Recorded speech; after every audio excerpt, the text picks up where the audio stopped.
Recruitment in manpower agencies is totally a different business and is a totally different job profile. So in today's video, I'm not referring to recruitment job in manpower consultancies or agencies where they source resume profiles or do recruitment for a client or another company.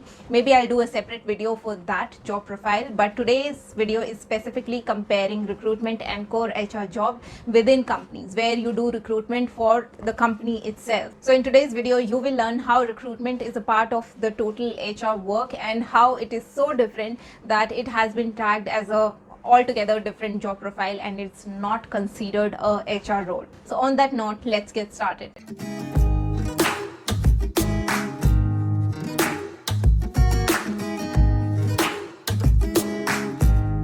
So recruitment or talent acquisition or hiring, whatever you may say, they all are same thing and is a very crucial and important part of overall HR deliverables, the overall value that HR team brings to the company. So talent acquisition or recruitment is a very big part of that and is usually led by the same HR head.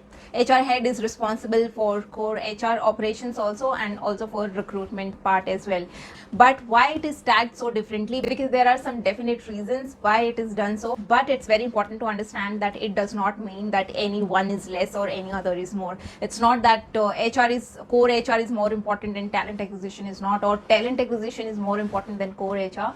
Both of them collectively completes the importance of HR in any company. So we will understand why this HR function is treated so differently and has evolved as a different function altogether. So let's begin. Number one difference is recruitment is more outbound while core HR is more inbound. What does it mean? Which means recruitment work or the team members in recruitment, they mostly interact with candidates or people who are outside the organization. They're candidates inside the organization as well. They have to speak to hiring managers to understand the requirements and to see how they are progressing, if they are on track, if they are sharing good profiles, and all of that stuff happens. But it's not that every recruiter goes and talk to them. Maybe they have a recruitment lead who just speak to the hiring managers and then distribute the work among the recruiters, and the recruiters day-to-day job involves a lot more outbound operations or work where they mostly have to source the resumes and then speak to the candidates, schedule them and schedule the calendars of the hiring manager. So this is the typical work, and that's how the typical day of a recruiter looks like.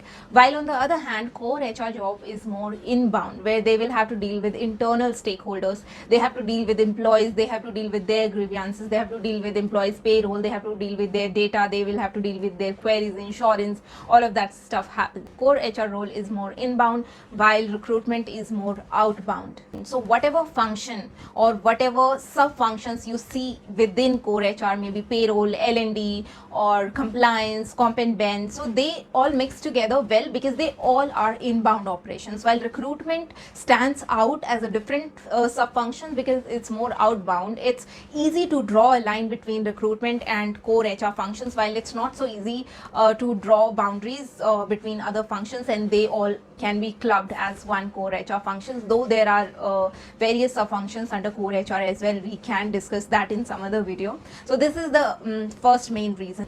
Reason number two, or you can say difference number two, is that recruitment work is more transactional than the core HR work. So core HR work involves a lot of counseling, speaking, seeing how things are going, to deal with the grievances and handling stuff or problems at a psychological level, dealing with people. So it all comes around the soft skills through experience which you learn through your maturity, you project all those skills, and you need to have very good command and you need to be sensitive enough to deal all those things, while recruitment function is more transactional.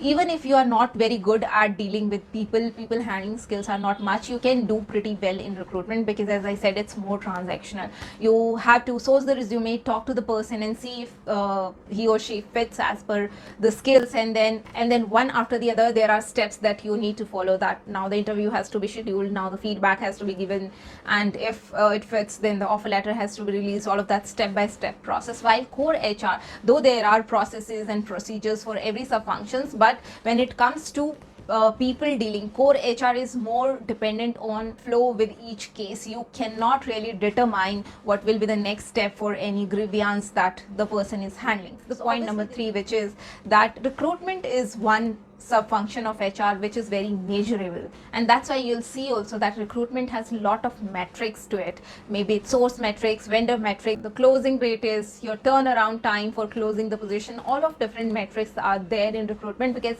it's measurable, how many people you source, and finally how many are shortlisted, how many accept the offer, how many finally joins, and all of that stuff. While core HR function is not that measurable, a lot of activities there goes unmeasured. So their recruitment really has a plus point that if you can track your metrics well, you can track your work well, you can show it in numbers that I have worked so much and this is the number, these are the numbers that are talking about my hard work and my performance. While core HR do not have that stuff where you can actually show somebody that these are the numbers, and I've dealt with so many cases. Obviously there are some metrics here and there which you can track. Maybe you have handled attrition well and a lot of other stuff, but it is not as measurable as your recruitment is, and that's a very big plus point recruitment has, I would say. But then it brings us to a very important point, which is that this measurability of recruitment makes it very fast paced, that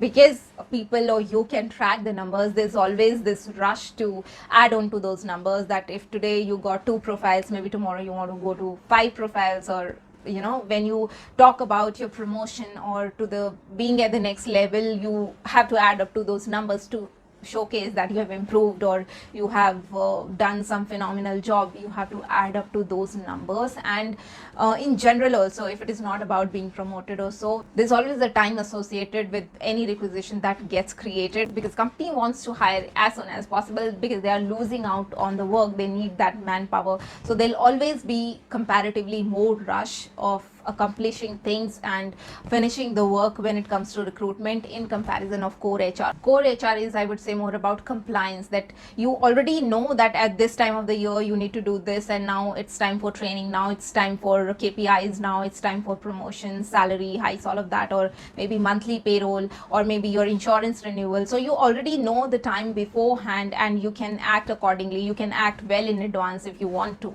So things flow like that. But recruitment, you never know how many requirements will come up. Though companies try to do a projection for every quarter, every year, it works like that. But if somebody resigns in the team, then immediately you will have to replace that. Or if any new business has come up, then you have to hire workforce for that. If any technology has come up, then you need workforce for that. So it makes all these things make recruitment more fast paced and will keep you on your toes. And our next point is very obvious, and you yourself might have felt it, that recruitment needs more manpower than core HR teams. Recruitment, as I said, is a labor intensive job, and you need to speak to so many people, you need to source so many profiles in order to get one good person. So it's very labor intensive, so you need more manpower there. While core HR, if the systems and processes are automated, less manpower is required. You'll always see that the number of opportunities for core HR role are always less in comparison to recruitment or talent acquisition opportunities. So if you're a beginner and you're finding it very challenging to get into HR role, you do not see many opportunities on job boards like Naukri.com or LinkedIn. So do not be disheartened. It's better to start somewhere. I would say try starting from recruitment, and by recruitment I mean start by recruitment in companies where the recruitment is internal. You have to hire for your company rather than starting with a recruitment profile in manpower agencies or consultancies. There's a huge difference, and maybe I'll someday talk about that in my upcoming videos. Try taking recruitment jobs in companies rather than in manpower consultancies. Though there are many more layers and folds to understanding recruitment in HR, but today I just wanted to highlight these because these are the key points that I feel that distinguish these two mainly. And most young professionals who are just trying to enter into HR career, they find it difficult and challenging to understand each one of them. So I just wanted to give an overview in this video. I'll for sure talk about in detail about both of them on this channel, because obviously this channel is all about making you a successful HR professional. So you will see that in upcoming videos. With that, I'm signing off. I'll see you in my next video. Till then, stay safe and healthy. Take care. Bye.